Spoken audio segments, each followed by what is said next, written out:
Uruguay, por estas precisiones. Entonces, Gracias, buenas tardes.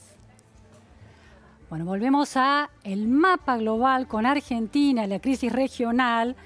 Estamos con Fernando de Santibáñez, muchísimas gracias. Francisco de Santibáñez, muchísimas gracias por estar aquí. Bueno, Francisco es miembro del Comité Ejecutivo del CARI y, bueno, autor de La Rebelión de las Naciones. Francisco, hemos visto con preocupación que hemos vuelto a hablar de golpe en América Latina. ¿Esto tiene que ver, cuál es tu análisis? ¿Tiene que ver con, a lo largo de esa curva histórica larga, esa serie histórica larga de la historia de la democracia, algún límite que está rozando ese sistema de político, de organización política y social, o tiene que ver con clases dirigentes locales, latinoamericanas, que no terminan de conectar con los reclamos de la ciudadanía? Sí, yo creo que es un fenómeno global, ¿no? Un debilitamiento de la democracia representativa, la democracia liberal, y está surgiendo una alternativa que es una democracia más directa, que la vemos en gran parte del mundo con líderes fuertes, con plebiscitos, claro, ¿no? Una democracia plebiscitaria. Y ahora este fenómeno, en cierta forma, está llegando a América Latina, ¿no? Con un agregado muy preocupante, que es la violencia en las calles. Hacía mucho tiempo que en América Latina habíamos solucionado ese problema, y ahora da la impresión que muchas de las disputas o el malestar social se está dando en las calles, y tanto en gobiernos de derecha como de izquierda. Así yo diría que es una crisis de la dirigencia más allá de la ideología. Interesante eso. A ver, vamos por parte, Francisco. En el mapa global uno ve las manifestaciones y los reclamos muy fuertes de los chalecos amarillos en Francia. O en Hong Kong en relación a la idea de democratizar esa sociedad respecto de China. ¿El mundo prefiguró algo de lo que está sucediendo ahora en la región? A la inversa de lo que pasaba antes, que América Latina mostraba algunas crisis que después se trasladaban a otras regiones. Sí, yo te diría que el primer cambio importante es Bolsonaro, ¿no? Que representa un poco un fenómeno similar a lo que está pasando en otros países, que es con el surgimiento de líderes conservadores, pero de una corriente más confrontativa, más directa, más antielitista que en el pasado, que buscan representar los valores y los principios de la población, según su argumento, en detrimento de lo que son clases dirigentes que se han corrompido o que se encerraron mucho en sí mismas. Ese es un primer cambio importante. Ahora, cuando decís que Bolsonaro es antielitista, ¿en qué sentido querés decir antielitista? ¿En qué sentido decís élite? Porque de alguna manera también pertenece a una élite dentro de Brasil. Sí, yo te diría que Bolsonaro lo que acusa es que hay una élite progresista en términos de valores, asociadas con la izquierda, que fue tomando el control de políticas claves para él, como política de defensa, la educación, la teoría, todo lo que tiene que ver con la teoría de género. Son puntos centrales en su discurso, y él, al igual que Netanyahu en Israel, Erdogan en Turquía, Putin y otros líderes, buscan cambiar los valores que se defienden desde esas burocracias, ¿no? Y en ese sentido, creo yo que son antielitistas, se los puede definir de esa manera. Contra ese elitismo progresista liberal, digamos. Sí, con el correr del tiempo yo creo que el liberalismo había entablado una alianza estratégica con el conservadurismo durante la Guerra Fría, que fue la época de las Thatcher, de los Reagan, que en términos de valores eran conservadores, en términos sociales, y en términos económicos liberales. Pero después el liberalismo, especialmente en la política, fue tomando otros rumbos y fue adoptando una agenda más progresista en temas sociales. La época de Obama, de Clinton, de Tony Blair, y esto generó un rechazo en muchos sectores de la sociedad alrededor del mundo. Sí, se habla de dictadura de progresismo, ¿no? Conceptualmente, ¿no? En algunos lugares. El argumento sería que estas son élites antidemocráticas, que a través de los discursos de lo políticamente correcto no han permitido que haya una libre discusión de ideas sobre estos temas y han marginado de manera injusta otras voces. Y estamos viendo, particularmente en América Latina, eso yo creo que tiene mucha fuerza y está asociado con movimiento evangélico, que ahora lo estamos viendo también en Bolivia y que fue clave para la elección de Bolsonaro como presidente. En Bolivia y en Brasil con Bolsonaro se ve claramente esta matriz que contás. Ahora, Bolivia y Chile no son otra cosa. En Chile una demanda social soterrada que no fue escuchada transversalmente por la centroizquierda y la centroderecha, y en Bolivia una demanda de transparencia institucional que el progresismo de Evo Morales también puso a un costado. Bueno, es muy interesante porque Bolivia y Chile, a pesar de tener gobiernos con signo ideológico diferente y asociados con la derecha y la izquierda, tienen ciertas características en común. Una es el crecimiento económico, ¿no? Claro.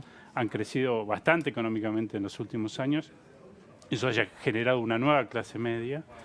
Y yo creo que lo que ha habido, tanto en el caso de Chile, como decías vos más ampliamente, en todos los partidos, y en el caso de Evo Morales, es una falta de empatía y capacidad de comprender cuáles eran las demandas de la sociedad. En el caso de Chile son demandas que tienen que ver con el acceso a nuevos bienes sociales, económicos, políticos, como ha pasado en gran parte del mundo cuando un país crece, como en Corea del Sur, hay manifestaciones y demandas de una nueva generación de expectativas que deben ser cumplidas. Y en el caso de Bolivia es un tema institucional. Morales forzó la reelección en numerosas ocasiones, no hizo caso a un plebiscito que salió ganando la posición en contra de una reelección y después forzó a la justicia para que lo habilite una nueva elección. Ahora, en la salida de los países en distintos casos históricos de la pobreza hacia el desarrollo, el camino, países emergentes que están en camino hacia el desarrollo, cuando los sectores populares o los sectores vulnerables llegan a las clases medias tienen otro tipo de reivindicaciones, en el sentido de que Bolivia, a lo mejor al inicio de la gestión de Evo Morales, dado los niveles de pobreza, estaba pensando en la supervivencia, y una vez alcanzado cierto bienestar, están pensando en términos más, por ejemplo, los valores y los derechos institucionales. Bueno, es muy probable. Y nos podemos ir atrás en el tiempo y ver el caso de Argentina, ¿no? Exactamente hace un siglo Argentina tuvo un fenómeno parecido. Después de muchas décadas de crecimiento, tenías una nueva clase media que tenía demandas institucionales y luego sociales, que el sistema político no pudo del todo responder a tiempo y adecuadamente. Las demandas del radicalismo, por ejemplo, que fue toda una época de mucha violencia en las calles, como está sucediendo ahora en Chile y en Bolivia. Y después vino las reivindicaciones desde el peronismo. Y Argentina no tuvo la capacidad en esa época de producir transiciones y satisfacer demandas sociales desde un mismo marco institucional. Claro.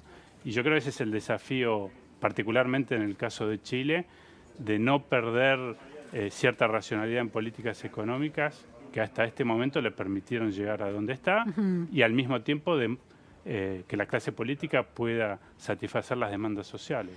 Francisco, ¿hay experiencias en distintos puntos del mundo y en América Latina también de países que ante los efectos plebiscitarios de las manifestaciones populares en las calles demandándole distintos tipos de cosas a los gobernantes, corrijan el modo de representación en sus cámaras de diputados, senadores, modifiquen sus constituciones? Bueno, es la gran pregunta hoy en día en Chile, ¿no? Que aparentemente Piñera está en favor de que esto ocurra. Sí, digamos, yo creo que en la mayoría de los casos esto no pasa y termina en violencia, ¿no? Ahí está la habilidad del gobernante, de la clase dirigente, que en mi opinión yo creo que está en crisis en gran parte del mundo, por esta incapacidad de entender las demandas populares, de tener esta empatía de ponerse en el lugar de la población y la imaginación política para tener ideas nuevas, soluciones nuevas. Y va a ser muy interesante el caso chileno porque ahora ya están discutiendo cómo van a reformar la Constitución. Claro. ¿Qué grado de participación tiene la ciudadanía? ¿No? Es el tema ahí. Y el otro punto clave es el diálogo, ¿no? Que aparentemente eso en Chile, estás viendo diálogo dentro de la élite, de la clase dirigente. Hay que ver si la sociedad o parte de la sociedad que está insatisfecha se siente contenida también en ese marco. Ahora, los efectos de la en esta especie de conservadurismo popular que vos señalás, este surgimiento de estos líderes que escuchan a otro sector de la ciudadanía que había quedado un tanto marginado como parte de los efectos de la globalización, de estas élites cognitivas y meritocráticas que circulan alrededor del globo. La globalización produjo paradójicamente un ensimismamiento de los países y un reforzamiento de las identidades nacionales, por lo menos en alguna parte de la población. Sí, bueno, te diría que es parte del paquete del conservadurismo, el nacionalismo, ¿no? Claro. Así que esto se está viendo alrededor del mundo. Un caso muy interesante es el de Gran Bretaña, por ejemplo, con Boris Johnson, que hay una vuelta al nacionalismo inglés específicamente, me da la impresión, que era impensado hasta cierto tiempo. Está transformando, como hizo Trump en Estados Unidos, el Partido Conservador y Trump el Partido Republicano, de un partido conservador tradicional a un partido conservador popular. Claro. Y esto es un fenómeno de vuelta que se está repitiendo de los países importantes, te diría que prácticamente en todos, los más relevantes. Ahora, en relación a Argentina, los posicionamientos del presidente que asumirá, el presidente electo, ya proclamado por el Congreso, que asumirá en diciembre, Alberto Fernández, sus posicionamientos, por ejemplo, en relación a Brasil, que ha sido mucho más contundente en marcar la diferencia y la distancia con Bolsonaro, ¿tiene que ver con un posicionamiento de nacionalismo o juega otro tipo de construcción de relato, por ejemplo? Yo creo que lo que es muy preocupante y en términos de responsabilidad, quizás la mayor responsabilidad es por el lado de Bolsonaro, porque ha empezado con esto y lo hace desde el gobierno brasileño actualmente, es la ideologización de la política exterior. ¿Le atribuís más responsabilidad a Bolsonaro que a Alberto Fernández en eso? En el sentido que fue el que comenzó con esto y ya es presidente, ¿no? Claro. Pero es muy importante que las clases dirigentes de los dos países entendamos que geopolíticamente la alianza estratégica entre Brasil y Argentina es la base sobre la que creó la paz y la estabilidad en nuestra región, que es algo relativamente reciente. Claro.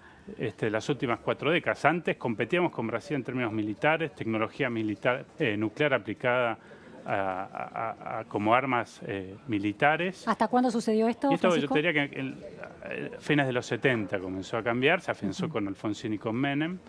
Pero esto es muy delicado, ¿no? ¿Cómo impactaba esa distancia y esa competencia a fines de los 70 en términos, por ejemplo, de balanza comercial o en términos diplomáticos y geopolíticos? Bueno, había muy poca comunicación, ¿no? Poco comercio, las obras de infraestructura en el norte argentino en parte se frenaron durante décadas por temor a una invasión brasilera y de la misma forma en el sur de Brasil. O sea, estamos hablando de que eran conflictos sumamente peligrosos. Y esto se da en un ámbito también de mayor inestabilidad internacional, de competencia estratégica entre dos potencias, de un mayor activismo de Rusia, por ejemplo, en la región, donde Putin salió a respaldar a Morales. Claro. Entonces yo creo que la prioridad ahora de la clase dirigente argentina y del nuevo gobierno en política exterior debería ser fortalecer la relación con Brasil, porque si empezamos con divisiones entre los países y el conflicto global se termina también en América Latina, ya estamos en una situación donde no solo estamos hablando del beneficio económico de cada país que viene de la relación, sino de temas de seguridad y para la paz de todo el continente. Ahora, la ideologización de la política exterior en función de los posicionamientos al interior de la política doméstica, es decir, cómo juega la disputa por el poder y las hegemonías en la Argentina, ¿terminan de alguna manera complicando más el panorama internacional? No, la humanidad aprendió a través de los siglos a adoptar ciertas normas y principios que definen la diplomacia moderna, que están para evitar conflictos innecesarios. Los estados siempre tienen conflictos, hay que tratar de canalizarlos de forma pacífica de una manera lógica, pero lo que hay que evitar a toda costa son los conflictos innecesarios. Cuando uno ideologiza la política exterior, crea incertidumbre, deshumaniza al otro país, porque lo ve como un enemigo ideológico, y esto crea una serie de dificultades que pueden derivar en conflictos no queridos. Ahora, en el caso de Brasil, con Lula libre, además, eso adquiere otra vueltita, un rulo que se sigue enrulando en términos de complejidad, porque si Bolsonaro necesita enemigos para definir su identidad política y permear más fácilmente en su electorado, bueno, la oposición a Lula también es oposición a Alberto Fernández y Argentina, ¿no? Claro, digamos, por eso es importante también el rol de las clases dirigentes, ¿no? Que están tan cuestionadas, pero que también puede dar buenas clases dirigentes, que lo que sirven también es una forma de aislar ciertos temas claves para los países de largo plazo, como es la política exterior, de los conflictos internos. Y un ejemplo es China. A ver. Si uno ve las encuestas en China, el nivel de nacionalismo es muy grande y de oposición quizás a la relación con Estados Unidos, con Japón. Ajá. Y la clase dirigente china, el Partido Comunista, en cierta manera evita que esas pasiones se canalicen directamente a la política exterior china y ha mantenido a través de los años una política estratégica de evitar estos conflictos, siempre manteniendo conflictos como Taiwán, en el sudeste asiático, pero en ciertas relaciones claves como Estados Unidos y Japón, en términos de seguridad, se ha evitado una escalación de los conflictos y eso en parte es mérito de las clases dirigentes. ¿Es mérito de la clase dirigente o es mérito también de un sistema que tiene un disciplinamiento social muy cuestionado y que evita que esos reclamos, esas miradas nacionalistas contrarias a Estados Unidos lleguen a instalarse como demandas que presionan sobre la política exterior? Sí, es siempre un debate, ¿no? Específicamente en lo que es política exterior, los países, como es el caso de Brasil con Itamaraty, han tratado de que eso esté a cargo de funcionarios de carrera con cierta visión más de largo plazo y mucha experiencia. Pero Bolsonaro y sus hijos no parecen estar prestándole atención mucho a esos rituales, ¿no? Que es parte del problema, claro. ¿no? Y bueno, y es un fenómeno global. Trump hace lo mismo, son declaraciones a través de Twitter que obviamente no pasan por los mecanismos de la diplomacia tradicional. Y en Argentina la alineación con el Grupo de Puebla, que no es un grupo de países, sino de dirigentes que han estado gobernando o están por gobernar América Latina, ¿no es también una manera de usar la política, la geopolítica, para crear una identidad local? Sí, digamos, es un error por derecha y por izquierda, ¿no? También los gobiernos de derecha crearon el Prosur hace poco, que la característica común era que eran gobiernos más bien conservadores y liberales.